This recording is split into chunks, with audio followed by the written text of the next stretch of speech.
आज हम पढ़ेंगे कबीरदास की साख्या एवं सबद के प्रश्नोत्तर।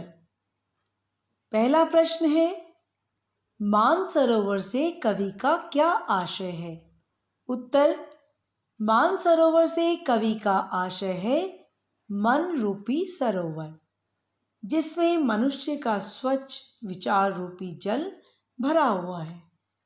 इस स्वच्छ जल में जीवात्मा रूपी हंस प्रभु भक्ति में लीन होकर स्वच्छंद रूप से मुक्ति रूपी मुक्ताफल चुकता है।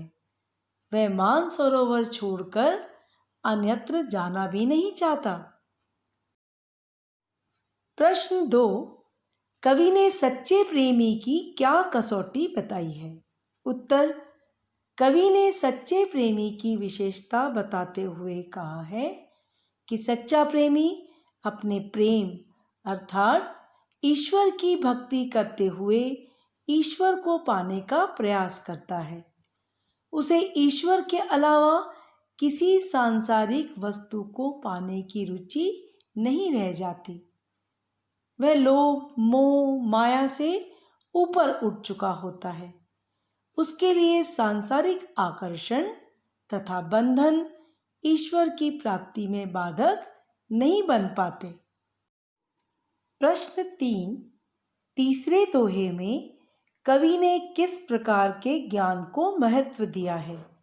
उत्तर, तीसरे दोहे में कवि ने सांप्रदायिकता एवं भेदभाव रहित सच्चे ज्ञान की प्राप्ति को महत्व दिया है। संसार के लोग सांसारिकता में फंसकर सच्चे ज्ञान और उसकी महिमा से अनजान रहते हैं। मनुष्य इस ज्ञान को खोजने तथा पाने की जगह अन्य वस्तुओं की प्राप्ति में अपना समय बेकार में नष्ट करता रहता है। प्रश्न 4, इस संसार में सच्चा संत कौन कहलाता है? उत्तर, इस संसार में सच्चा संत वही है जो मोह माया लोभ अपने पराये की भावना से दूर रहता, सांसारिक मोह माया से दूर रहकर प्रभु की सच्ची भक्ति करता है। सुख दुख लाभ हानि ऊंच नीच अच्छा बुरा आदि को समान रूप से अपनाता है। दिखावे की भक्ति नहीं करता है। वह सच्ची भक्ति से प्रभु को प्राप्त करना चाहता है। प्रश्न 5, अंतिम दो दोहों के माध्यम से कबीर ने किस तरह की संकीर्णताओं की ओर संकेत किया है? उत्तर, अंतिम दो दोहों के माध्यम से कबीर ने निम्नलिखित संकीर्णता की ओर संकेत किया है। अपने अपने धर्म को श्रेष्ठ सिद्ध करना और दूसरे की धर्म की निंदा करना, ऊंचे कुल के गर्व में जीने की संकीर्णता। मनुष्य की धारणा यह है कि ऊंची जाति या कुल में पैदा होने से ही वह महान बन गया है। वास्तव में व्यक्ति अपने कर्मों से महान बनता है। प्रश्न 6, किसी भी व्यक्ति की पहचान उसके कुल से होती है या उसके कर्मों से? तर्क सहित उत्तर दीजिए। उत्तर, किसी भी व्यक्ति की पहचान उसके कुल से नहीं उसके कर्मों से होती है। जीवन में मनुष्य का जन्म प्रधान नहीं होता, कर्म प्रधान होता है। राम कृष्ण बुद्ध महावीर आदि राजा केवल ऊंचे कुल में जन्म लेने के कारण महान नहीं बने, वे अपने उच्च कर्मों से महान बने।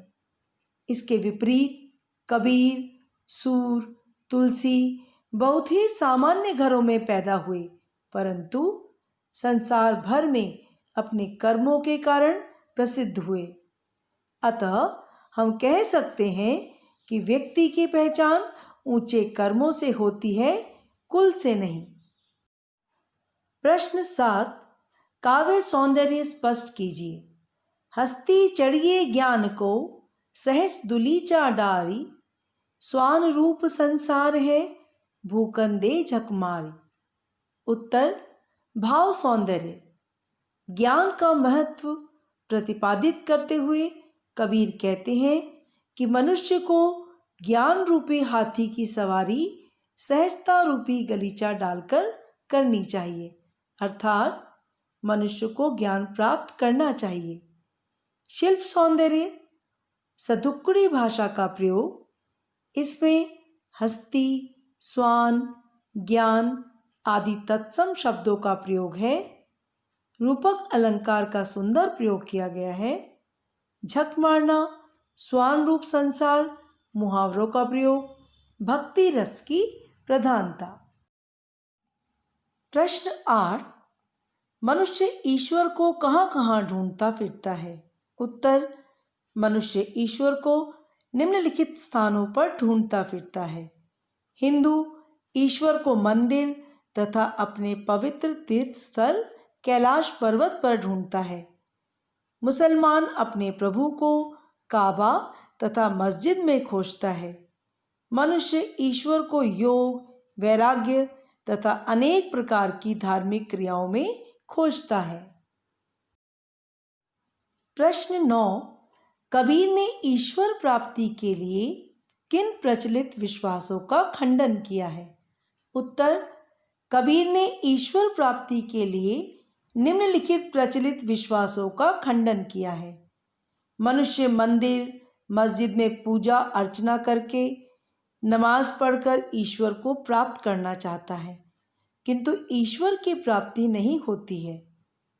मनुष्य विभिन्न देवालयों तथा धार्मिक स्थानों की यात्रा करता है, पर इससे ईश्वर की प्राप्ति नहीं होती है। मनुष्य योग, वैराग्य जैसी क्रियाएं करके ईश्वर को पाना चाहता है, किंतु यह व्यर्थ है। मनुष्य दिखावटी या आडंबर पूर्ण भक्ति करता है, परंतु इससे ईश्वर की प्राप्ति नहीं होती है। प्रश्न 10, कबीर ने ईश्वर को सब श्वासों की श्वास में क्यों कहा है? उत्तर, कबीर के अनुसार ईश्वर हर मनुष्य की सांस में विद्यमान है। ईश्वर सर्वव्यापक है, कण कण में समाया हुआ है।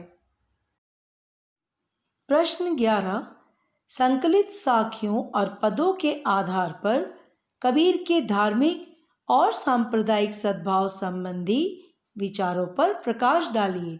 उत्तर, कबीर ने अपने विचारों द्वारा जनमानस को संदेश दिया है कि धर्म तथा संप्रदाय के नाम पर जातिगत भेदभाव से दूर रहना चाहिए।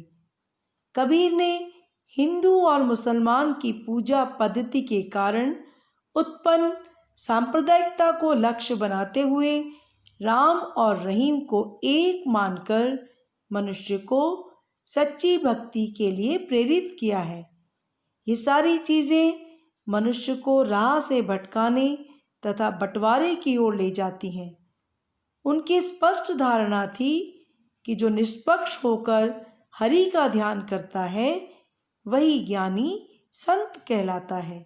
अतः कबीर के अनुसार मनुष्य को निष्काम तथा निश्चल भाव से प्रभु की आराधना करनी चाहिए।